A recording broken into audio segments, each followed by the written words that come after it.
Hey everybody, Travis Pfeiffer here. Hope you're all doing well today. So, I was thinking of new deck ideas and I wanted to build something around a new Opus 12 card. So today, we're going to try to tackle Necron. Necron is a brand new ice forward from the game, and he reads, so you can play 2 or more dark characters onto the field. When Necron enters the field, you get to choose a character other than Necron you control. Its element becomes dark, and that will not end at the end of the turn. Okay, well, alright, interesting enough, right? But here's the real kicker, his final effect.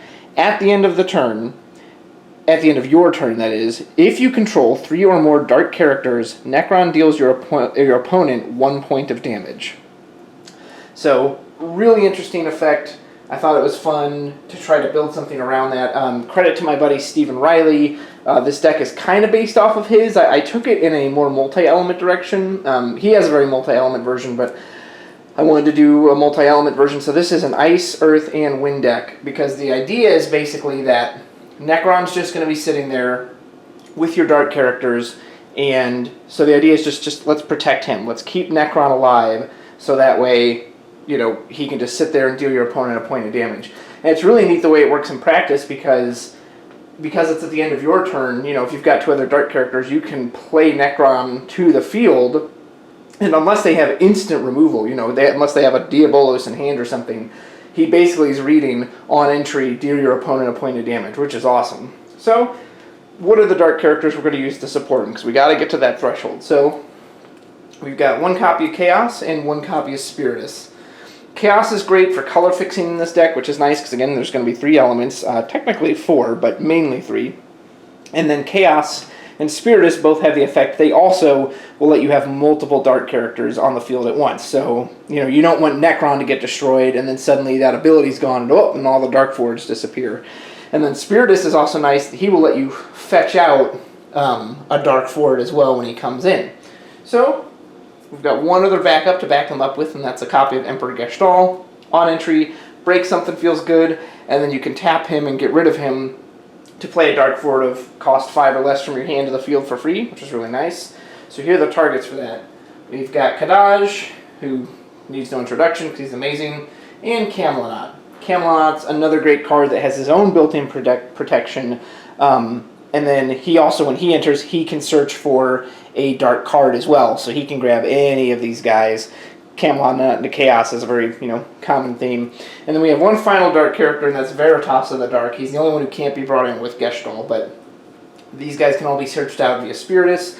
So Veritas is just great on his own. On entry, they have to remove something. On exit, they're going to remove a character as well.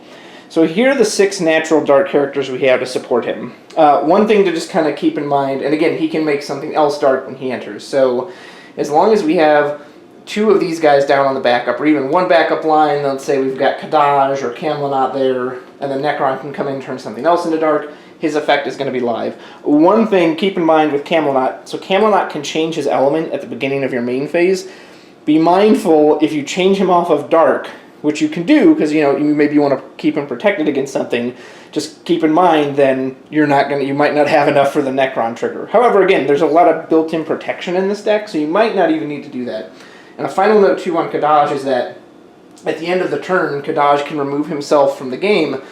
But since it's your turn, if Kadaj is needed for the character limit, so if Kadaj is like your 3rd dark character, you get to choose the order in which they stack. So you can stack it so that Necron will resolve first, he'll count the field, see all 3, deal them damage, and then Kadaj can bounce out. So that's really nice, and that Kadaj isn't going to hurt you in that manner. So how do we protect these guys? Well, we've got a couple different ways. 1 is Katesith. Katesith is just a 1 of ice backup, helps us get our ICP, and it's really great at just pulling a threat out of their hand. If they have Shantoto or a Diabolos or just a Braska, some big threat that is going to mess up your board, Katesith is great for just saying, nope, not even dealing with that. 3 copies of backup Aerith, aka Planet Protector Aerith. I mean, again, you use a special to your entire board. Forward board not only gets reactivated, they can't be chosen by any specials or summons. So that's just a huge way to keep your board protected. And since that's such a great theme, we're going to double up on that. We got 3 copies of Unsaganashi. Same thing, you can pop him. Before damage 5, you can just protect a single forward. At damage 5, you protect the entire board, so you can't choose. So for summons, and that's kind of a nice thing, we've got backup protection, we've got monster protection, we've got summon protection, we've got forward protection, we've got a lot of protection. We've got 2 copies of Mist Dragon. Mist Dragon can either cancel a 5-cost summon outright, it can dump their break zone if they're going to go for some big recursion play, or you can also just choose a character, choose a forward and dull it, and then it won't receive any damage this turn. So if they're trying to blow him up with a Braska, or, not Braskas because it won't work on that, but, a big Ifrit or something, you can use Mist Dragon, dull Necron, keep him alive that way. And then also at the summons, 2 copies of Amaterasu. Again, if they have some brutal on entry ability, you can just stop it cold. One thing to note about Amaterasu is that these are the only 2 fire cards in this deck, so the deck is, I guess 5 if you think, it's ice, earth, wind are the 3 main elements, dark of course, and then this little splash of fire. So the only way you can cast this Amaterasu naturally is using one of the color fixers, and you'll see a couple more here in a minute. Or obviously you have to pitch the other version of Amaterasu. So just be mindful of that there is no natural way to generate fire other than your color fixers. Then we have 3 copies of Y'shtola. Again, just a great card with built-in protection itself. They cannot ping it off with anything, and then you can use her to cancel a summon. It's especially great if you have Amaterasu and Y'shtola on the field. You can use Y'shtola cancel the summon because Amaterasu can then target the auto ability, or Mist Dragon, Y'shtola, vice versa. And then 3 copies of Opus XIII Zidane. Again, similar to Kate-Sith, the best form of removal is just if they never get to use it in the first place, They could have a Needhog or a Shantou. They have the biggest threat on the board in their hand, but if you pluck it out and they never get to even use it, then guess what? You've just completely saved yourself for that. So Zidane, you just want to rip any threats they may have right out of their hand. We got to, of course, show off the full art foil Y'shtola. Give that the prime spot. So, finally, 1 copy of this White Tiger Lassie Kunmi. This is in here for 2 reasons. One reason is that, similar to Insaganashi, at any time you can, put her in the break zone and then you choose a summon, and then if your opponent doesn't pay 3 CP, it cancels that summon. Now, that's not an outright cancel like some of these are, but at the same time, that's a lot of extra CP, unless they're using a 1-cost, even a 1-cost summon is now going to cost them 3 extra CP, that's 4. Even if they can pay for it and get the summon off, you're just completely messing with the amount of, CP they have to work that turn. That's very valuable. Her first effect isn't really live, but again, she's in here just so that she it's another form of protection.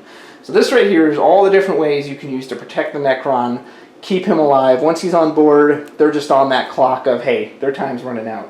I said there was another reason she was in here, and that goes with kind of this second part of the deck, which we have Emmet Selk here.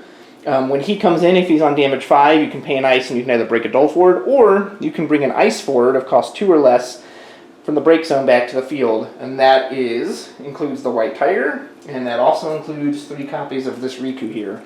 Both are 2-cost ice forwards, so both of these are targets to come back into the field.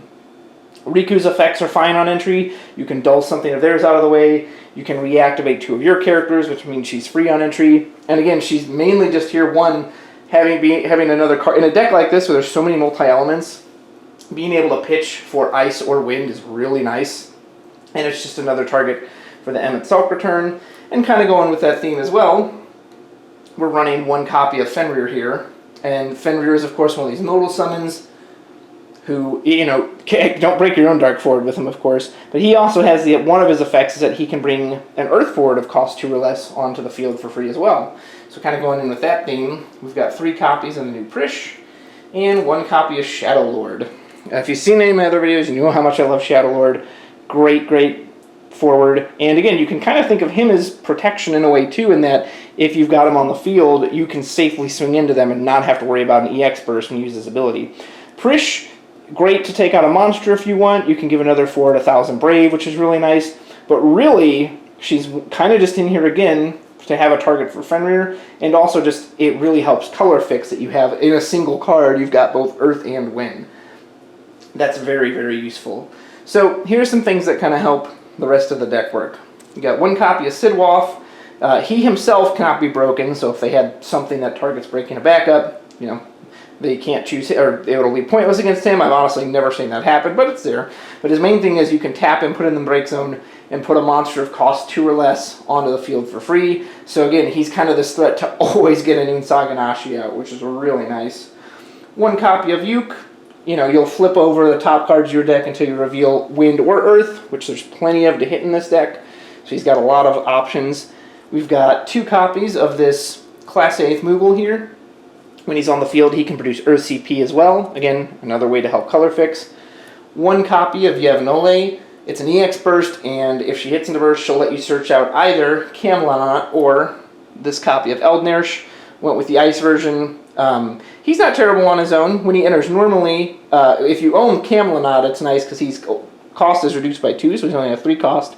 And then when he enters the field, you just choose a character and dull it. But if it's damage 5, when he enters the field, you can dull 3 other characters. So that can be a really nice surprise win turn that they're not expecting.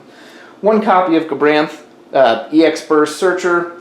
He's going to get you any 5 cost or higher. So your Eldner, he lets you search out Necron. That's a big part of why he's in here. Or you can even get this. We've got 2 copies of Lock. We'll put them right there. Lock is fantastic.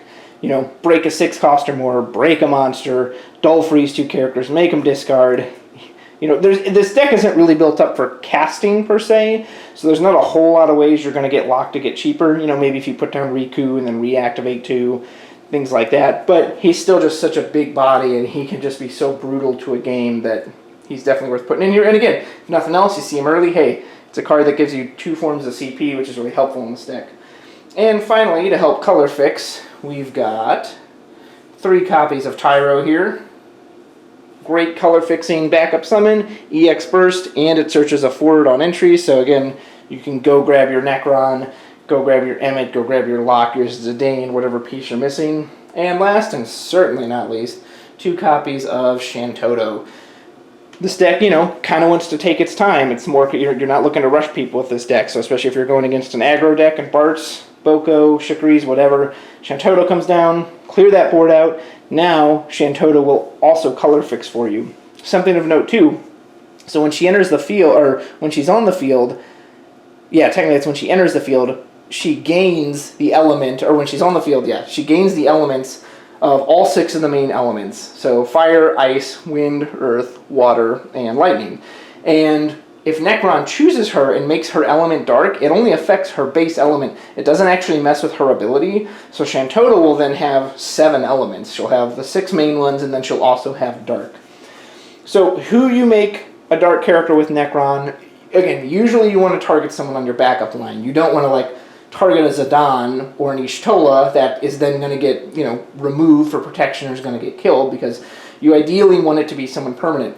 Saganashi, if he's out there, is a great choice. Unless you think you're going to have to use him immediately, then he's a great one. You know, if you've got him out there, he's just sitting on the sideline. He's a great one to make dark. Again, ideally, you probably want to choose a backup if you're able to, and that way you've just got enough to make that dark requirement. So it's a really fun idea. It's a fun deck. It can be very satisfying to just be sitting there with this guy and they know, like, well, I got to get rid of him. I've got to do something. And you're just like, well, you know, just like him, you've got your arms crossed. Like, what are you going to do? Like, I've got 6 different ways to cancel anything you try. And the nice thing is, if you notice too, 9K, 9K, 9K, like 9K, 9K. There's a lot of big bodies in here too. So it's very unlikely that they're going to be able to just, you know, swing over the top of you. So these guys can all just safely sit there and say, oh, no, don't worry, we'll wait, and then you're just watching the clock tick down. Really fun deck, really enjoyed it. Shout out to my buddy Riley. Let me know what you guys think if you get to try it out. Like I said, it's very enjoyable. It's a very different way to play the game, but it's fun. So thanks for watching, and we'll see you next time. Bye!